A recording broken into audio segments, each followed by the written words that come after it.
দেখুন, চট্টগ্রামের খাগড়াছড়ি পার্বত্য অঞ্চলে একটি বিপজ্জনক ঘটনা ঘটেছে, যেখানে দেখা যায় অনেকগুলো পর্যটক ঘুরতে গিয়ে তারা একটি অনেক বড় কিং কোবরা দেখতে পান এবং সাথে সাথে বাংলাদেশ সেনাবাহিনীকে তারা কল করেন এবং কল পেয়ে সেনাবাহিনীর একটি চৌকস টিম সেখানে হাজির হয় এবং হাজির হওয়ার পরে তারা সেই সাপটিকে ধরার চেষ্টা করছেন।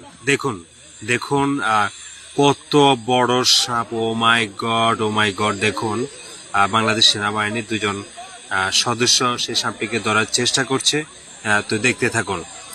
আসলে পার্বত্য অঞ্চলগুলো খুবই, ও মাই গড, ও মাই গড, কত বড় সাপ! দেখুন, এটা কমপক্ষে 10 থেকে 12 হাত লম্বা হতে পারে এবং কি পরিমাণ মোটা ভালোভাবে একটু খেয়াল করুন। যেটা বলছিলাম, পার্বত্য অঞ্চলগুলো আসলে বর্ষার সময় একটু বিপজ্জনকই হয়, কারণ বিভিন্ন স্থানে পানি জমে থাকে, যেখানে সাপরা ভালোভাবে চলাফেরা করতে না পারার কারণে তারা লোকারণ্যে চলে আসে, যেখানে মানুষজন বসবাস করে, মানুষের বসতির স্থাপনে তারা চলে আসে। তো দেখুন এই সাপটি কত বিশাল এবং এটা কতটা বিপজ্জনক ছিল। আসলে বাংলাদেশ সেনাবাহিনী খুবই খুবই হেল্পফুল। তারা প্রত্যেকটি কাজে মানুষকে এমনভাবে সহযোগিতা করে, যেটা আসলে তাদেরকে ধন্যবাদ না দিয়ে পারলাম না। দেখুন, পার্বত্য অঞ্চলে আসলে সবসময় তাদের এমন সহযোগিতা থাকে এবং তারা মানুষকে এভাবেই সহযোগিতা দিয়ে যায়। দেখুন, বাংলাদেশ সেনাবাহিনীর পাশাপাশি একজন উপজাতি ভাইও আছে, যিনি সাপটি ধরার জন্য সহযোগিতা করছেন। দেখুন কত মোটা একটি সাপ! এটা হচ্ছে কিং কোবরা।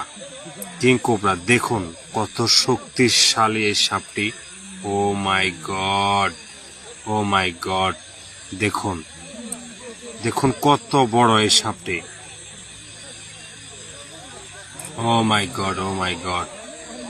বন্ধুরা, এই একই জায়গায় ইতিপূর্ব সেম আরেকটি ঘটনা ঘটেছে এবং এর থেকে বড় একটি সাপ সেখানে ধরা হয়।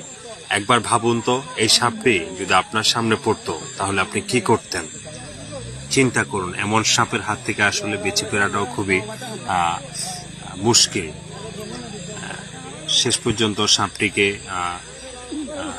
একটি ব্যাগের মধ্যে ঢোকানো হচ্ছে, যেটাতে করে তারা এই সাপটিকে চিড়িয়াখানায় নিয়ে যাবে।